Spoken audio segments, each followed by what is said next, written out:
Have you ever stopped to think about what making a blockbuster movie has to do with, say, building an empire? It sounds totally random, right? Well, the connection is way more direct than you'd think. Let's get into it. Okay, so look at this. On one side, you've got a classic cinematic trick, the slow-mo sunrise. And on the other, a pretty ruthless rule for gaining power. Get other people to do the work. I mean, what on earth could these two things possibly have in common? It seems like they're from different universes. But stick with me. All right, to really see how these two worlds connect, we've got to break down one of these playbooks first. We're going to zero in on law number 7 from that famous or maybe infamous book, The 48 Laws of Power. From the time we're kids, we're basically told one thing. Success comes from grinding it out, right? You just have to work harder than everybody else. But is that really the whole picture? What if there's another way? A secret that powerful people have known forever. It's not about working harder, it's about working smarter. And boom, there it is. Get others to do the work for you, but always take the credit. I know, that sounds pretty rough, right? But hold on. The real point here isn't about being a thief. It's about this massive shift in thinking, moving away from pure muscle and sweat to using your brain, to using strategy. So, let's get something straight. This is not a permission slip to be lazy. Not at all. It's actually about being a true leader. Think of it as strategic delegation. It's the art of knowing how to use the skills, the knowledge, and the efforts of other people to hit goals that are way, way bigger than anything you could do by yourself. Okay, so we've got the power principle down. Now let's circle back to that big, crazy question we started with.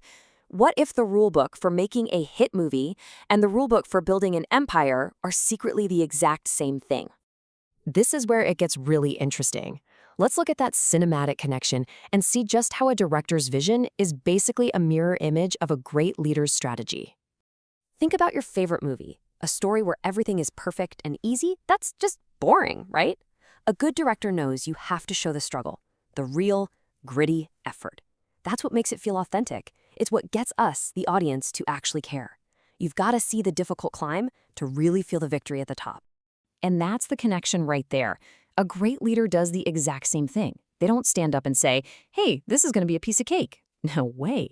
They lay out a huge, compelling vision, a real challenge. And that's what brings a team together. It gives everyone a sense of purpose. Okay, now think about the soundtrack. That soft piano starts playing. You know something sad is happening. Then the music swells. It gets motivational. You feel that moment of triumph. A director is literally conducting your emotions with sound. And guess what a leader does? The same thing, but with their team. They set the emotional tone of the whole project. They're the ones guiding the energy, keeping motivation high, and making those critical calls that keep the whole thing on track. Just like that movie score, they're pushing the story forward. Are you seeing the pattern here? It's pretty cool, right? The director, the leader, they're both conductors. They aren't playing the violin or the drums themselves, no. They're orchestrating all that talent, all that energy, to create one huge, powerful result. It's not about doing the work, it's about directing it. All right, so let's bring this down to earth. How can you actually use this director's playbook in your own life? How do you focus more on strategy and less on just pure sweat? Well, the game plan is actually pretty straightforward. Step 1, you assemble your crew. Find talented people. Step 2, you have to learn to delegate. You've got to trust your cast and crew to nail their parts. Why? Because that frees you up to be the director, to focus on the big picture, the grand vision. Your job is to pull all those amazing skills together to make something incredible. But, like any good movie script, there has to be a twist, right? A conflict. And this strategy is no different. It is absolutely not foolproof. If you mess this up, it can blow up in your face. This is not a free pass to just use people. So you gotta ask, what's the catch? What's the dark side of this? Where does this brilliant strategy go off the rails? And here it is. This is what's at stake. If you take all the glory and don't give credit where it's due, your team isn't just gonna feel unappreciated, they're gonna get resentful. And that feeling of respect and fairness, that's everything. It's the entire foundation. Once that's gone, your support system crumbles. In fact, it can turn on you. Think about it. A great director knows deep down they are nothing without their cast and crew. Okay, let's roll the credits and get to the final takeaway. What's the big lesson here? This surprising link between making movies and making moves.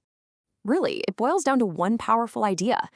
True success isn't just about doing all the work yourself. It's about orchestrating the work. Having a smart strategy, a clear vision, and knowing how to bring out the best in talented people, that's almost always going to be more powerful than just grinding it out alone. So, that leaves one last question for you to chew on. As you go about your day, in your work, in your life, ask yourself, are you just an actor in someone else's scene, or are you the one behind the camera, calling the shots and directing your own story?